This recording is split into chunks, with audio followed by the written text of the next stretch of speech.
Good morning student, welcome in my channel.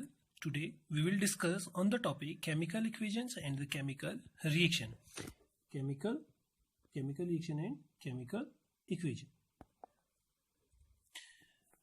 So chemical reaction is depend on chemical change, and we all know about the chemical change. We have already studied on earlier classes. So there are so many reactions happen in our daily life, like burning of coal, formation of CO2, photosynthesis, and some other example are burning of candle, food is cooked, and food get digested in our body, we respire. So these are the example of chemical reaction. In the language of science,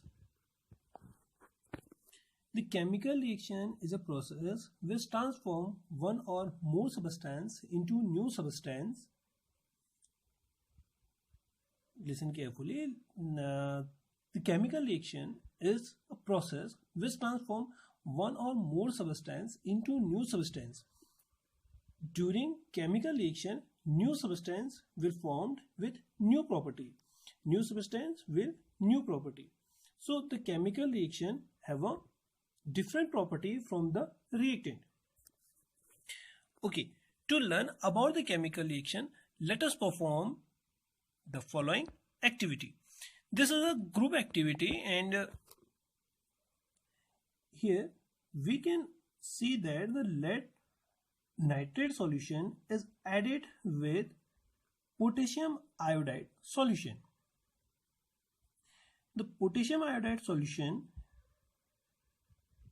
and both these compounds are converted into lead nitrate solution with yellow color PPT. So we can observe in this activity, in the product have a yellow color, but in the reactant there are no color. One more thing you can remember in your mind, this is the reaction. वो compound जिनको हम आपस में mix करके chemical reaction करते हैं, the compound which can edit and to form a product is known as reactant. तो ये कंपाउंड रिएक्टेंट है और इससे मिलके जो बनेगा कंपाउंड उसको हम कहेंगे प्रोडक्ट. तो reactant lead nitrate solution and potassium iodide solution both are the reactant, and the yellow PPT of lead iodide is a product. So these are the reactant and the product. From this activity we can say that this is a chemical reaction, because here reactant have different property and a product have a different property. Here there are no color, इसमें कोई colour नहीं है, and here the yellow colour PPT is formed. So this is a chemical reaction. तो from the activity we can say that, on the basis of this activity we can say that the chemical reaction have occurred. So this is the definition of a chemical reaction. Chemical reaction are the process in which new substance with a new property is formed. This is a chemical reaction in simple language. So the chemical, and after that the chemical reaction have some characteristics.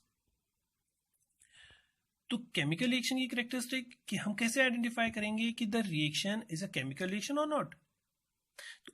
There are some different types of characteristic. The chemical reaction takes place by the change of state.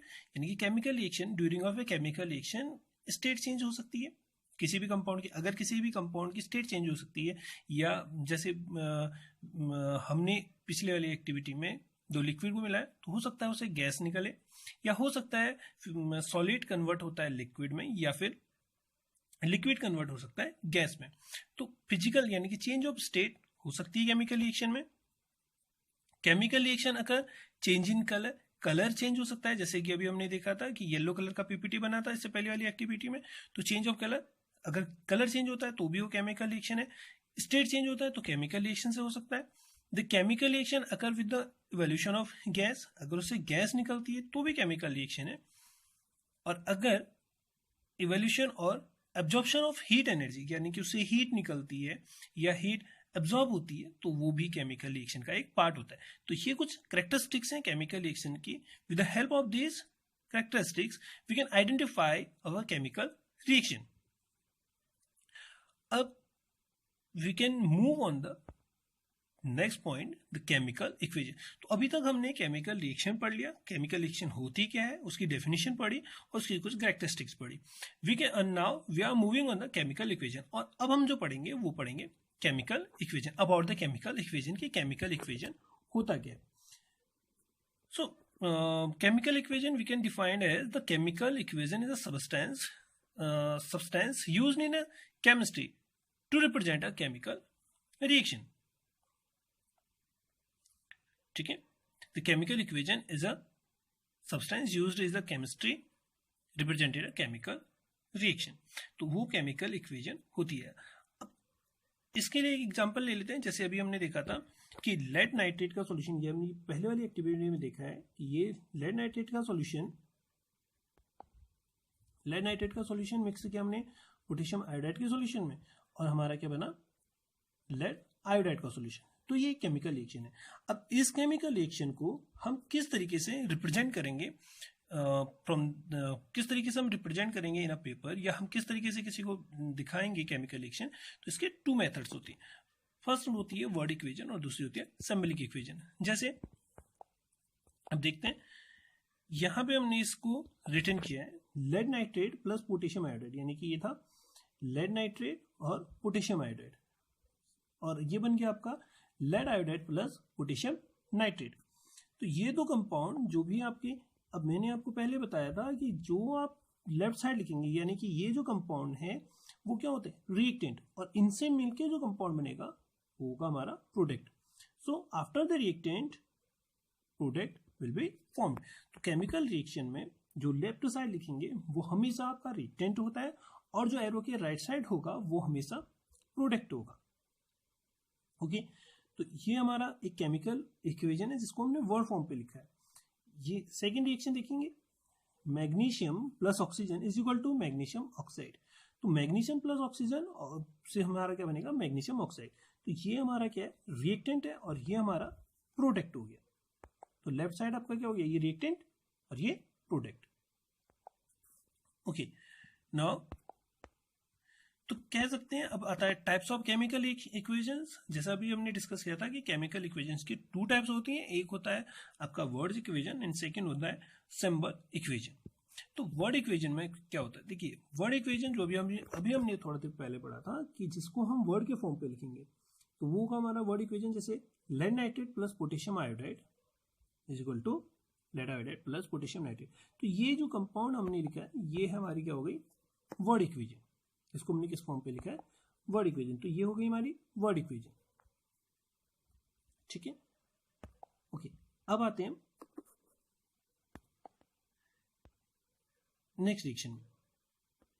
तो ये जो reaction आपकी आई, ये तो था आपका word equation, और ये जो आई है ये वाला, ये है आपका सिंबॉलिक इक्वेशन। इस सिंबॉलिक इक्वेशन में हम क्या करते हैं, ये जो वर्ड्स इक्वेशन है इसके सिंबल यूज करते हैं। इसके सिंबल यूज करते हैं, जैसे इस रिएक्शन को देखेंगे, magnesium have a symbol of Mg and oxygen have a symbol of O2. Magnesium plus oxygen react with each other and to form the magnesium oxide, और क्या बना, MgO, यानी कि मैग्नीशियम ऑक्साइड। मैग्नीशियम ऑक्साइड का formula क्या हो गया, MgO। This is a symbol of magnesium oxide. तो जिसको हम सिंबलिक फॉर्म पे लिखते हैं वो हमारा क्या हो जाएगा, सिंबलिक इक्वेशन। हम कह सकते हैं कि इसको फॉर्मूला के फॉर्म पे भी लिखते हैं, तो वो हो गया हमारा सिंबलिक इक्वेशन, और ये हो गया हमारा वर्ड इक्वेशन। ठीक है, तो ऊपर वाला वर्ड इक्वेशन है, जो हमने ये वाला फॉर्म लिखा है ये हो गया सिंबलिक फॉर्म। तो केमिस्ट्री में हम ज्यादातर सिंबलिक फॉर्म यूज करते हैं। ओके, तो अब हम इसको डिफाइन कैसे करेंगे। Thus, a chemical equation may be defined as a shorthand representation of a chemical change in terms of symbols and formulae of the substance involved in it is known as chemical equation. ठीक है, okay. Now we are moving on the next point, balance and unbalance chemical equation. देखते हैं balance and unbalance chemical equation होती क्या है। Okay, in this topic हमें एक reaction दी है, अब बैलेंस इक्वेशन होती क्या है वो हमने देखना है। तो यहां पे एक रिएक्शन दी है, देखते हैं। According to the law of mass conservation, we can never be created and never be destroyed of any substance. We can just change from one form to another form. ठीक है, यानी कि we can never be destroy and never be create anything. हम किसी भी चीज को create और destroy नहीं कर सकते. We can change one form to another form. हम उसको एक फॉर्म से दूसरे फॉर्म पे चेंज कर सकते हैं बस. तो अकॉर्डिंग टू द कंजर्वेशन कि ड्यूरिंग ऑफ रिएक्शन कोई भी चीज ना तो रिमूव हो सकती है, यानी कि ना तो वो खत्म हो सकती है और ना ही वो न्यू चीज फॉर्म्ड हो सकती है, यानी कि जितनी चीज आपने मिलाई है उससे मिलकर ही आपके कंपाउंड बनेंगे। तो जो भी आपकी केमिकल रिएक्शन होगी उसमें आपके जितना पार्ट लेफ्ट साइड होगा, जितने पार्ट यानी कि जितने कंपाउंड आपके लेफ्ट साइड होंगे उतने आपके राइट साइड भी होने चाहिए। ओके, चलिए इसको समझने के लिए हम एक टेबल की हेल्प लेंगे। हमें क्या करना है, for the identify of balance and unbalance chemical equation, हमें सारे के सारे जितने भी आपके एलिमेंट हैं आपके केमिकल रिएक्शन में, उन सब एलिमेंट को हमने एक टेबल में लिख देना है। इसमें आपके कितने हैं, एक तो Zn है, दूसरा हाइड्रोजन है, तीसरा sulphur and last the oxygen, यानी कि first Zn, second hydrogen, third sulphur and fourth oxygen. Okay, इतने यहाँ भी है। अब फर्स्ट इन सेकेंड हम देखेंगे, हमने क्या लिखना है, numbers of atom of reactant left hand side and numbers of atoms of product right hand side. तो राइट हैंड साइड और लेफ्ट हैंड साइड के हमने रिएक्टेंट एंड प्रोडक्ट को रिटर्न करना है। ठीक है, okay. Now the Zn on left hand side is 1 and the Zn is right hand side also 1. It means Zn is complete in the number, यानी कि वो जितना लेफ्ट साइड है उतना ही राइट साइड है। तो यानी कि ये हमारी रिएक्शन में बिल्कुल प्रेजेंट है। जितने कंपाउंड हमारे लेफ्ट साइड होंगे उतने ही अगर आपके राइट साइड है तो वो रिएक्शन आपकी बैलेंस है। अगर उतने कंपाउंड आपके राइट साइड नहीं हुए इट मीन्स वो आपका अनबैलेंस है। ठीक है, तो hydrogen, next we are moving on hydrogen. Hydrogen आपके लेफ्ट साइड आपके 2 है, ये H2 2 है और यहां भी हाइड्रोजन आपका कितना है 2, तो हाइड्रोजन 2 एंड 2। ठीक है, ओके। सल्फर को देखेंगे, सल्फर यहां 1 है और यहां भी सल्फर 1, तो सल्फर 1, यहां भी सल्फर 1 हो गया। उसके बाद अब आते हैं ऑक्सीजन में।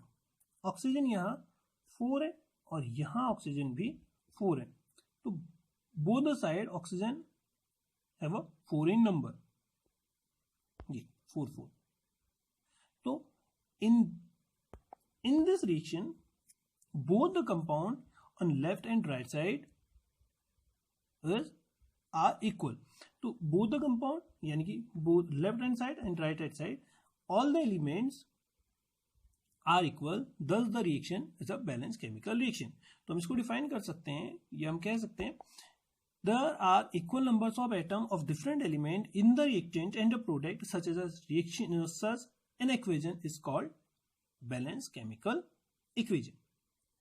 ठीक है, तो उसको हम क्या कह सकते हैं, सच an equation is called balance chemical equation.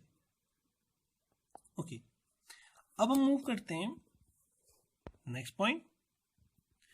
यहां पे आपके पास एक रिएक्शन है Mg plus O2 is equal to MgO।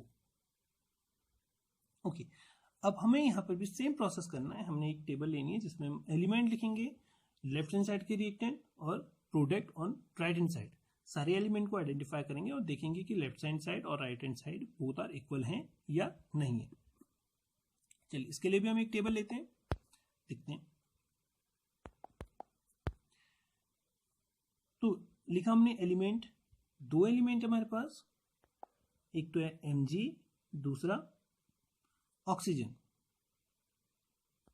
Second one is oxygen.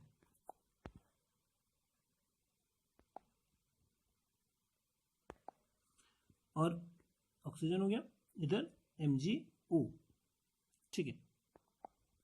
तो एलिमेंट लिखे हमने Mg और ऑक्सीजन, देखा numbers of atoms of reactant left hand side 1 and 2, numbers of atoms of product right hand side 1 and 1, यानी कि Mg आपका left hand side 1 है, यहाँ भी 1 है, देखो Mg 1 और 1 हो गया, और ऑक्सीजन लेफ्ट हैंड साइड आपकी 2 है, ऑक्सीजन आपकी लेफ्ट हैंड साइड 2 और राइट हैंड साइड आपका कितना है 1।